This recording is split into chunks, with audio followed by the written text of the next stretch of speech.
સમય પ્રમાણે સત્સંગ છે આંદોલન દ્વારા જય ગુરુ.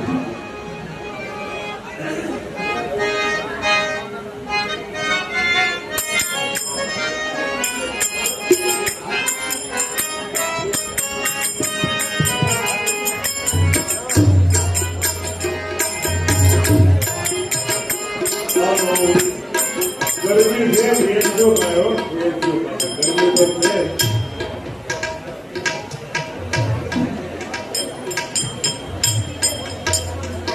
બોલો સદગુરુ મહારાજ સાહેબ અવાજ આપી લીધો આપો હલો હલો હલો અવાજ આપી થોડો લીધો આપો હલો હલો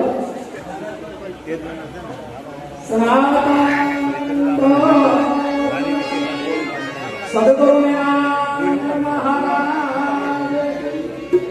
સદગુરુ મહારાજ પૂજ્ય મુખીરામજી મહારાજ ગુરુ બ્રહ્મા ગુરુ વિષ્ણુ ગુરુ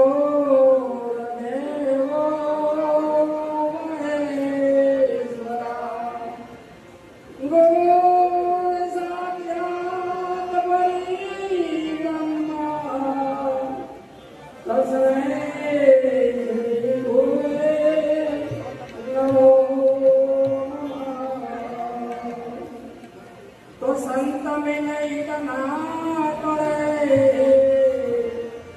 કાળ જાળ સમજો ચરણયમ શિશુ નમામે ગીર પડેલા બાપો કીવો કયા સમજન નિરોધના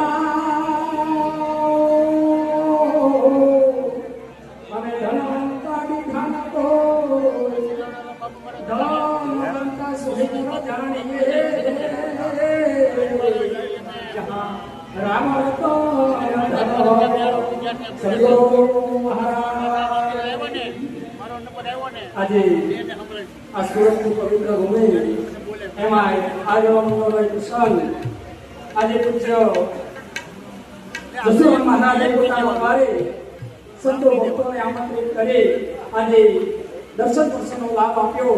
એમાં પૂજ્ય બાબુરામ બાપુના દર્શન કરી તેમજ વિશેષ મહાપુરુષોના દર્શન કરી મારી જાતને કૃતાર્થ કરું છું. મહાપુરુષો બહુ વિશેષ બોલ્યા. બસ સંત દર્શન, સંતનું દર્શન કેટલું દુર્લભ કીધું મહાપુરુષોએ. હંસાને હોરે ફરે ને નાવીઓ સે જેના દર્શનથી રે એ દુઃખ જાય દુર્લભ સંતને. સંતના દર્શનથી દુઃખ જાય.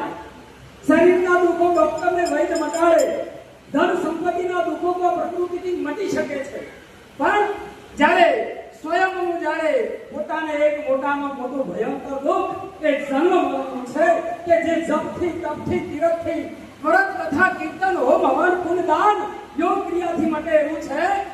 પણ જ્યારે સદગુરુની કરુણા થાય, સદગુરુની જ્યારે શાન મળે ત્યારે મહાપુરુષે કીધું કે એ જન્મ મરણનું દુઃખ મટે છે.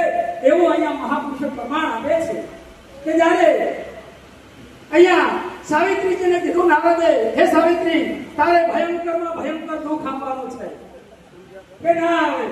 અરે આવવાનું છે કે ના આવે? કે આવવાનું છે કે ના આવે? ના આવે એનું કારણ કે બસ આજે મને સદગુરુ દર્શન થયું છે. સંત મિલે ઇતના તળે કાળ ઝાળ સમચોટ ચરણ આવી શીશ નમાવે ગીર પડે લાખ પાપન કી કોઠ. મહાપુરુષે કીધું કે દેહથી પર જેનો દેશ આપ્યો છે ત્યારે અમારા સંતો કહે છે કે સુર શિખરમાં શહેર વસાયું. શેનું વસાયું? નામનું શહેર વસાયું. હા, પદ તો અનામી હતું ને, નામ દેહ હતું, તું તો આપી દીધું. તન મન ધન અર્પણ કરતા દેહનું નામ પાડેલું તું આપી દીધું, અનામી પદ. અને અનામી પદમાં જ્યારે સદગુરુ મહારાજ નામકરણ વિધિ કરે છે અને એ નામકરણ વિધિ કરે એમાં પછી કોઈ નંગ પહેરવાના આવે? હા, અહીંયા એક ગ્રહ નડે છે. જે વ્યક્તિઓ પહેરી લીધી હોય તો સમજી જજો કે આયો નિરાંતનો નથી. આ સાહેબ મારા એટલે એ કીધું સુન શિખરમાં શેર વસાયું વસ્તી કીધી ઉજળ કાળ ઉભો સ્તુતિ કરે જખ મારે જમનાય ગોળી આપી.